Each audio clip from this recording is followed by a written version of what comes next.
Big breaking news మనం చూస్తున్నాం. Lebanon పై మళ్ళీ ఇజ్రాయెల్ భీకర దాడికి పాల్పడింది. కాల్పుల విరమణను నెతన్యాహు ఏమాత్రం లెక్క చేయడం లేదనేది కనిపిస్తోంది. యహ్మేర్ అల్ షకీఫ్ పై 2 సార్లు దాడులకు పాల్పడ్డాడు. ఇజ్రాయెల్ దాడుల్లో 4 ప్రాణాలు కోల్పోయినట్లుగా తెలుస్తోంది. ఇజ్రాయెల్పై ఇరాన్ సీరియస్ అవుతోంది. మరోవైపు దెబ్బకు దెబ్బతీస్తామంటూ ఇరాన్ ఐఆర్జీసీ కూడా వార్నింగ్ ఇస్తున్నట్లుగా కనపడుతుంది. లెబనాన్పై దాడులు చేయమంటూ భరోసా ఇచ్చినప్పుడే చర్చలు సాఫీగా జరుగుతాయంటూ ఇరాన్ చెప్తున్న పరిస్థితి కనపడుతోంది. మనందరికీ తెలిసిందే, చాలా కష్టమైనటువంటి పరిస్థితుల్లో ఇజ్రాయెల్ లెబనాన్ మీద దాడులు చేయమని ఒప్పుకున్న తర్వాతనే ఇరాన్ సీజ్ ఫైర్కి పూర్తి స్థాయిలో ఒప్పుకుంది. హెర్మూజ్ స్ట్రైట్ని కూడా ఓపెన్ చేస్తామని చెప్పింది. కానీ అంతా కూడా గందరగోళంగా మారిన పరిస్థితి మనం చూస్తున్నాం. ఓవైపు ఇజ్రాయెల్ వరుసగా లెబనాన్ మీద దాడులకు పాల్పడుతూనే వస్తుంది. చిన్న చిన్న దాడులు జరుగుతూనే ఉన్నాయి. ఇప్పుడు జరిగినటువంటి దాడుల్లో 4 ప్రాణాలు కోల్పోయినట్లుగా మనకు సమాచారం అందుతుంది. అయితే దీనికి ఇజ్రాయెల్ చెప్తున్న రీజన్, మాకు లెబనాన్ మీద నుంచే దాడులు జరిగాయి, ముందుగా మా వైపు కొన్ని రాకెట్ల ప్రయోగం జరిగింది, అందుకే మేము తిరిగి అటాక్ చేసామంటూ చెప్పినట్లుగా తెలుస్తోంది. ఈ నేపథ్యంలో కొన్ని రాకెట్స్ అండ్ డ్రోన్స్తో ఇజ్రాయెల్ లెబనాన్ మీద దాడికి పాల్పడింది. 4 ప్రాణాలు కోల్పోయారు. అలాగే కొన్ని భవనాలు సైతం ధ్వంసం అయినట్లుగా మనకు సమాచారం అందుతోంది. ఓవైపు పాకిస్తాన్లో పీస్ టాక్స్ 2.0 జరుగుతున్నటువంటి సమయంలోనే మరోవైపు ఇజ్రాయెల్ లెబనాన్ మీద దాడి చేయడం అనేది దేనికి సంకేతం? దేనికోసం ఇదంతా జరుగుతోంది అనే ప్రశ్న ఖచ్చితంగా ఇక్కడ ఉత్పన్నం అవుతుంది. ఈ దాడులు అమెరికాకి తెలియకుండానే జరుగుతున్నాయా? అమెరికా కనుసన్నల్లోనే ఈ సీజ్ ఫైర్ ఒప్పందం జరిగిన తర్వాత ఇరాన్ లెబనాన్ మీద దాడి చేయకపోతే మేము చర్చలకు సిద్ధం అని చెప్పి హెర్మూజ్ స్ట్రైట్ని పూర్తి స్థాయిలో ఓపెన్ చేస్తామని చెప్పిన తర్వాత మరొకసారి ఇజ్రాయెల్ చేస్తున్న ఈ దాడులకి కారణం ఏంటి అంటే, ఇజ్రాయెల్ చెప్తోంది లెబనాన్ మా మీద ముందుగా దాడులు చేసింది అని చెప్పేసి. కానీ మరోవైపు లెబనాన్ ఏమో లేదు, ఇజ్రాయెలే మా మీద దాడులకు పాల్పడుతోంది, సీజ్ ఫైర్ వైలేషన్ జరుగుతోంది ఇక్కడ అని చెప్పి మరోవైపు లెబనాన్ చెప్తోంది. అయితే ఇరాన్తో చర్చలు ఓవైపు చాలా క్లిష్టంగా ఉన్న పరిస్థితుల్లో, ఓవైపు ఇరాన్ అసలు మేము డైరెక్ట్గా అమెరికాతో మాట్లాడడం, పాకిస్తాన్తో మాట్లాడతాం, పాకిస్తాన్ అటు ఇటు సమాచారాన్ని చేరవేయాలని చెప్పేసి రూల్స్ పెడుతూ నిన్న మొన్నటి వరకు కనీసం చర్చలకు కూడా మాకు ఇష్టం లేదు, మేము అమెరికాని నమ్మం అని చెప్తున్న ఈ పరిస్థితుల్లో ఇజ్రాయెల్ చేసిన దాడులు కేవలం ఇజ్రాయెల్కి మాత్రమే పరిమితమయ్యాయా అనే ప్రశ్న ఇక్కడ వస్తుంది.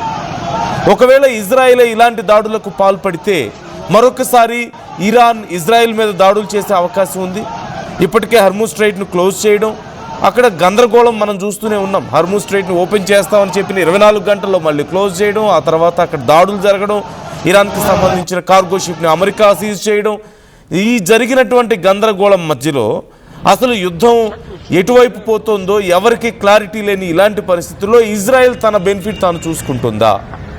ఇజ్రాయెల్కి ఇష్టం లేదు ఖచ్చితంగా ఇరాన్తో ఒప్పందం చేసుకోవడం, సీజ్ ఫైర్కి ఇష్టం లేదు, ఇరాన్ని హెజ్బొల్లాని ఇటు పూర్తి స్థాయిలో దాడులు చేసి నాశనం చేయాలన్నదే ఇజ్రాయెల్ యొక్క టార్గెట్. ఈ నేపథ్యంలో లెబనాన్ మీద దాడులు కొనసాగిస్తుంది, అంటే సీజ్ ఫైర్ ఒప్పందాన్ని ఉల్లంఘించింది అనేది కనపడుతుంది. మరోవైపు అమెరికాకి తెలియకుండా ఇదంతా జరుగుతుందా అనే ప్రశ్న ఖచ్చితంగా ఇక్కడ ఉత్పన్నమైతే, అమెరికాకి తెలియకుండా సీజ్ ఫైర్ ఒప్పంద ఉల్లంఘన జరిగితే ఖచ్చితంగా ఇజ్రాయెల్ మీద చర్యలు తీసుకోవాలి. కానీ ఇజ్రాయెల్ విషయంలో ఎలాంటి చర్యలు అమెరికా తీసుకున్నట్లుగా కనిపించడం లేదు.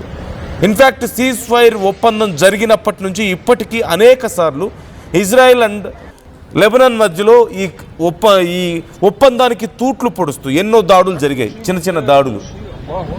ఈ విషయంలో ఇటు ఇరాన్ కానీ ఇటు అమెరికా కానీ అటు లెబనాన్ విషయంలో ఇరాన్ రెస్పాన్సిబిలిటీ తీసుకోలేదు, ఇటు ఇజ్రాయెల్ విషయంలో అమెరికా రెస్పాన్సిబిలిటీ తీసుకోలేదు. లేకపోతే అమెరికాకు తెలిసే ఈ దాడులు జరుగుతున్నాయి అన్న ప్రశ్న మరోవైపు ఉత్పన్నం అవుతున్నటువంటి పరిస్థితి కనపడుతోంది. సో ఈ పరిస్థితుల్లో అసలు ఈ పీస్ టాక్స్ ఎంతవరకు నడుస్తున్నాయి అనేది కూడా ఒక పెద్ద ప్రశ్న. పీస్ టాక్స్కి సంబంధించిన ఇన్ఫర్మేషన్ కూడా మీకు ఆర్టీవీ మరికొద్ది ఛానల్లో అందించబోతుంది. బట్ బిఫోర్ దట్, ఇప్పుడు ఈ పరిణామాలు ఎటు దారి తీయబోతున్నాయి? ఇరాన్ని మరింత రెచ్చగొట్టడానికే ఇజ్రాయెల్ ఈ పని చేస్తుందా? ఇరాన్తో అమెరికా పీస్ టాక్స్ జరుగుతున్న టైంలో, అంటే శాంతి చర్చలు జరుగుతున్న టైంలో ఈ దాడులు చేయడం వెనక ఉద్దేశం ఆ దాడుల్ని విఫలం చేయడమేనా? ఇరాన్ని మరింత రెచ్చగొట్టడమేనా? అమెరికాకి ఇజ్రాయెల్ మీద ఏమాత్రం కంట్రోల్ లేదా? ఇజ్రాయెల్ అమెరికాని లెక్క చేయడం లేదా?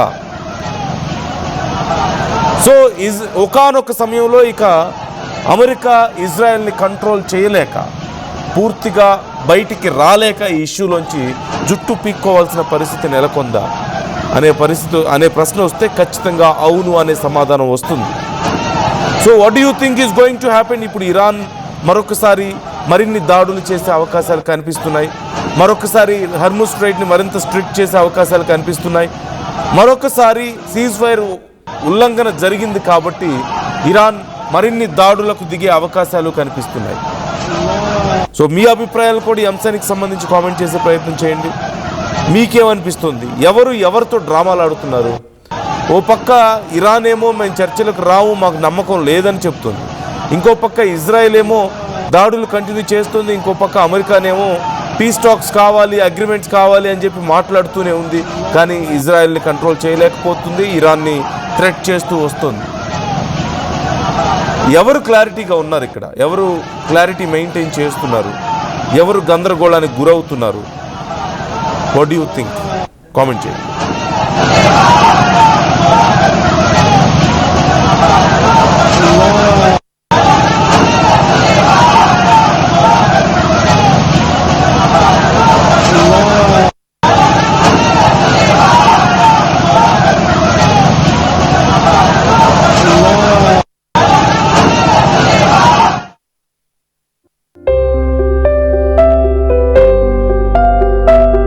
చిన్న చిన్న ఆనందాలు 35 ఏళ్లుగా నా జీవితంలో లేవు.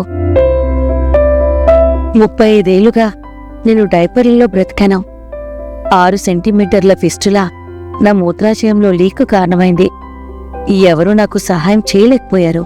AINUలో వైద్యులను కలిసే వరకు. అక్కడ వారు రోబోటిక్ శస్త్రచికిత్సతో నాకు పరిష్కారం ఇచ్చారు. వారు నా ఆత్మవిశ్వాసాన్ని కూడా తిరిగిచ్చారు. Precision Care makes it possible. The Center for Robotic Surgery at AINU. Enriching the learning experience with the leaders and resources of the world. KL Global Business School.